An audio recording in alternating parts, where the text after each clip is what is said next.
Assalamualaikum warahmatullahi wabarakatuh. Coba jawab salam Bapak. Alhamdulillah. Makasih yang sudah jawab salam Bapak. Alhamdulillah, bersyukur kepada Allah Subhanahu wa taala pada kesempatan hari ini di hari Selasa di tanggal 21 Zulhijjah 1441 Hijriah kita dapat bertemu kembali dengan Pak Syam selaku guru bina studi pelajaran agama Islam atau pendidikan agama Islam yang kita kenal dengan pelajaran PAI. Oke, kita semangat ya nak, semangat dong. Ada yang belum bangun ya? Ayo yang belum bangun, cepet bangun ya. Pak Syam udah ada nih ya kan, di handphone kamu ya. Pak Sam pengen ditonton kamu, maksudnya bukan pengen ditonton Pak Samnya, tapi Pak Sam ingin menyampaikan materi pembelajaran. Baik, Bapak langsung saja. Pada minggu yang lalu Bapak sudah tugaskan buat kalian kelas 2 A, B, dan C itu untuk menyetorkan lafal surah apa coba? Surah apa coba, masih ingat nggak? Surah A, pintar.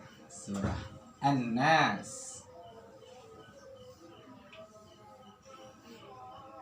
An-Nas. Surah An-Nas.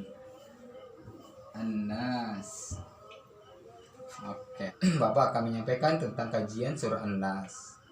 Surah An-Nas itu artinya apa? Nas. An-Nas artinya manusia.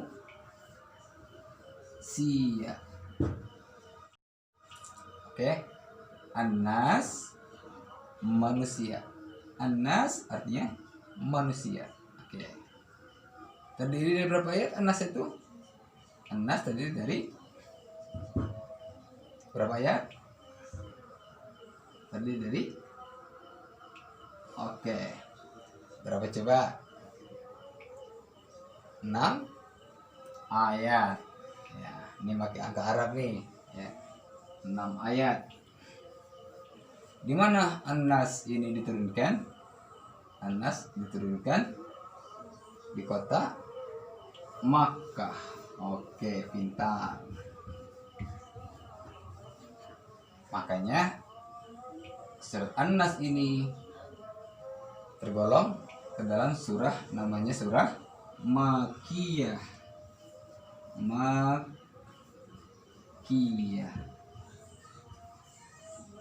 Surah yang diturunkan di kota Mekah. Baik. Lanjut ada pembahasan surah An-Nas. Surah An-Nas ini adalah surah ke-114 dalam Al-Quran. Artinya An-Nas adalah surat terakhir dalam Al-Quran. Kenapa? Ya karena memang Al-Quran itu terdiri dari 114 surah ya. Jadi ada 114 surah dalam Al-Quran. Dan An-Nas ini adalah surat yang ke-114. Oke, paham ya sampai sini. Baik, selanjutnya Bapak akan menerjemahkan surah An-Nas ini teh. Tolong disimak. A'udzu billahi minasy syaithanir rajim.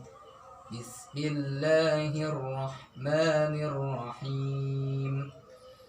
Qul a'udzu birabbin nas. Ada yang tahu artinya apa? Ada yang tahu nggak? Coba dibuka bukunya, buka LKS-nya atau Quran juz amaknya, atau Quran besar yang sudah ada terjemahnya boleh. Coba, apa artinya? Nah, katakanlah aku berlindung kepada Tuhan manusia. Siapa Tuhannya manusia? Siapa coba Tuhan yang manusia? Tuhan yang manusia adalah siapa? Allah.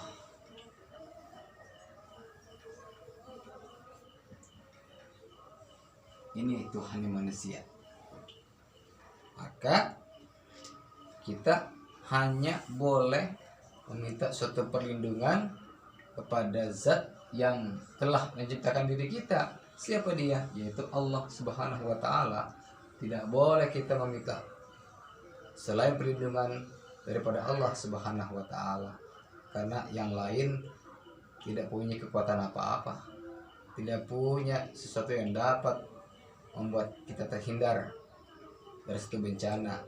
Tidak ada yang dapat melindungi diri kita kecuali adalah Allah Subhanahu wa Ta'ala.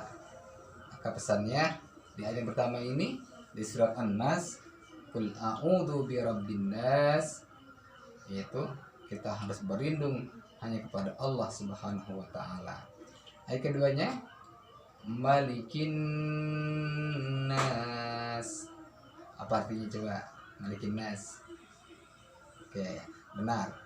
Artinya raja manusia. Siapa raja manusia?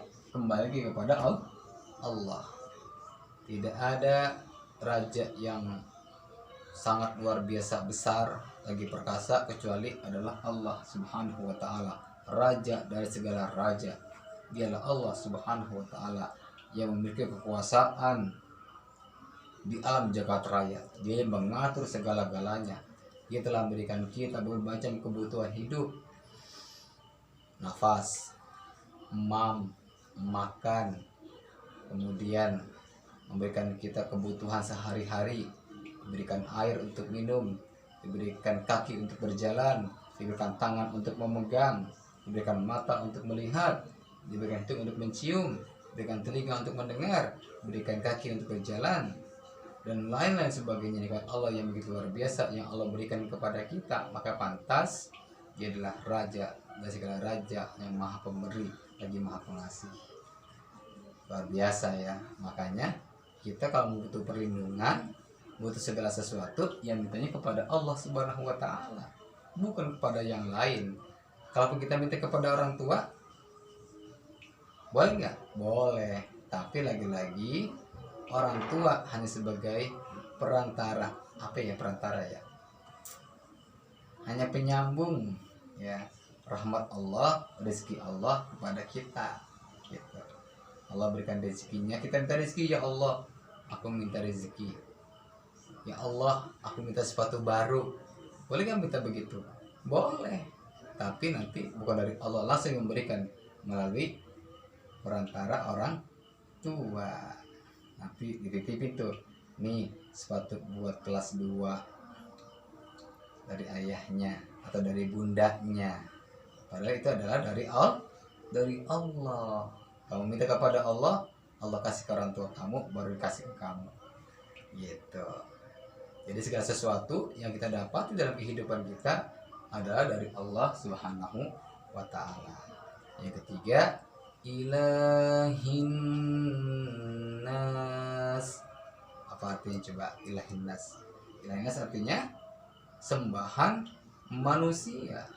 Kita yang sudah diberikan segala sesuatu kepada Allah, kecukupan dalam kehidupan kita sehari-hari, nikmat yang begitu banyak, maka tugas kita sebagai manusia, maka kita harus menyembah Allah, beribadah kepada Allah, bukan menyembah kepada selain daripada Allah. Karena kalau kita menyembah selain dari Allah Subhanahu wa Ta'ala, maka kita termasuk tergolong disebutnya apa?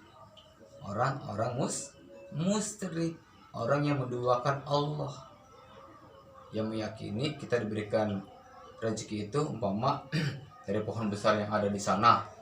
Kita diberikan rezeki itu dari kuburan yang kita sembah. Kita diberikan rezeki dari sebuah patung yang kita puja. Tidak. Semua yang Allah berikan, rezeki yang Allah anugerahkan adalah dari Allah Subhanahu wa Ta'ala. Yang kita dapati adalah dari Allah Subhanahu wa Ta'ala. Kemudian ayat berikutnya adalah min syarril waswasil khannas. Itu artinya enggak? Apa coba? Coba ayat Qur'annya. Artinya dari kejahatan bisikan setan yang biasa bersembunyi. Ternyata setan itu memang sifatnya gaib, tidak terlihat, bersembunyi dia. Sehingga dialah musuh terbesar yang harus kita waspadai dalam kehidupan. Kenapa? Bentuknya tidak berwujud, yang menggoda manusia, yang ingin menjerumuskan manusia, yang ingin membuat orang tidak berbuat baik, yang ingin melakukan perbuatan yang tidak baik, adalah karena bisikan setan. Yang bisikan tidak kelihatan, tetapi anehnya yang bisikin tidak kelihatan, kadang kita ikut juga bisikannya. Ya kan, heran nggak? Yang bisiki kita nggak kelihatan, tapi anehnya kita ikut yang bisikin yang tidak kelihatan tersebut. Contoh, ya kan, ayo nak bangun, sudah subuh. Kata setan di sebelahnya, ngapain bangun, ya kan, masih ngantuk, udah tidur aja lagi, enakan juga tidur kali, ya, kata setan. Kata ibundanya, ayo nak bangun, sudah subuh sayang, ya. Kita malah tarik selimut, tidur lagi. Itu bangun, jam 8 Pak Sam udah ada di handphone. Kesiangan, ya kan. Yang rugi siapa? Rugi kita. Kenapa ruginya? Satu, nggak salat subuh. Kedua, kita nggak bantu orang tua di pagi hari.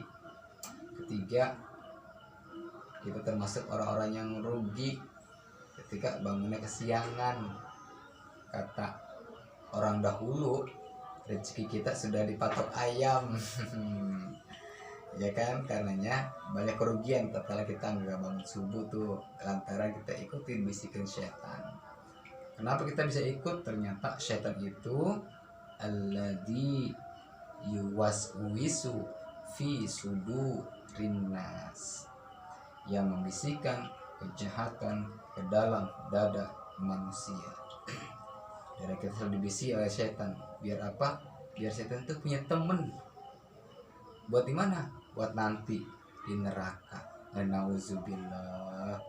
Jangan sampai kita ikuti bisikannya ya. Sebab ketika kita ikut bisikan-bisikan setan yang biasa membisiki dada kita, dan kita ikut bisikan tersebut, nanti kita akan jadi teman setan di neraka. Nah, karena itu kita harus berlindung kepada Allah Subhanahu wa taala dari minal jinnati wan nas, dari golongan jin dan manusia.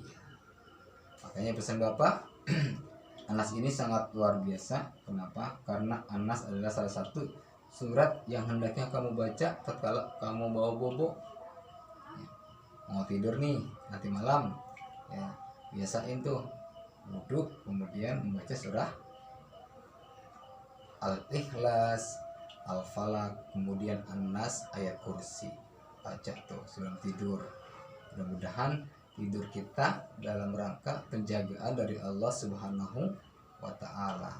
Yang kedua, kalau kita sering-sering baca surah An-Nas, insya Allah kita akan terhindar yang namanya dari godaan syaitan laknatullah yang senantiasa membisikkan kita untuk berbuat kejahatan. Oke, mungkin ini salah satu kandungan dari surah An-Nas. Mudah-mudahan kamu bisa lebih memahami dari kandungan tersebut. Nah, tugasnya apa untuk hari ini dari Pak Syam? Tugasnya adalah, ternyata di LKS apa sudah lihat-lihat, di situ ada tata cara menyambung huruf hijaiyah. Jikalau bersekolah, mungkin Bapak bisa jelaskan secara detail tentang cara menyambung huruf hijaiyah. Posisi depan, posisi tengah, posisi belakang atau akhir. Karena huruf hijaiyah itu akan berubah bentuk ketika posisinya berada di depan, di tengah atau di akhir. Ya, ada perubahan-perubahan sedikit, ya, bentuk dari huruf hijaiyah tersebut. Nah, tugas dari Pak Syam saat ini adalah coba nanti Bapak Sam mau lihat kamu mengisi LKS di halaman 20 pada bagian yang A-nya saja. Bagian A-nya nanti coba kamu kerjakan pilihan ganda. Mudah-mudahan kamu semua bisa mengerjakan dan tetap semangat walaupun belajar di rumah.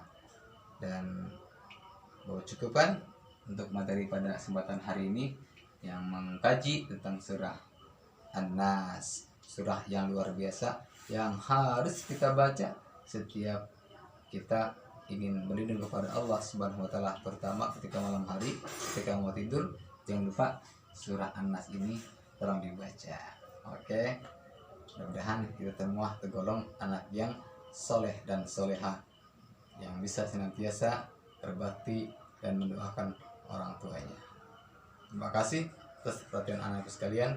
Buat cukupan. Bila kita berhidayah. Wassalamualaikum warahmatullahi wabarakatuh. Tetap semangat.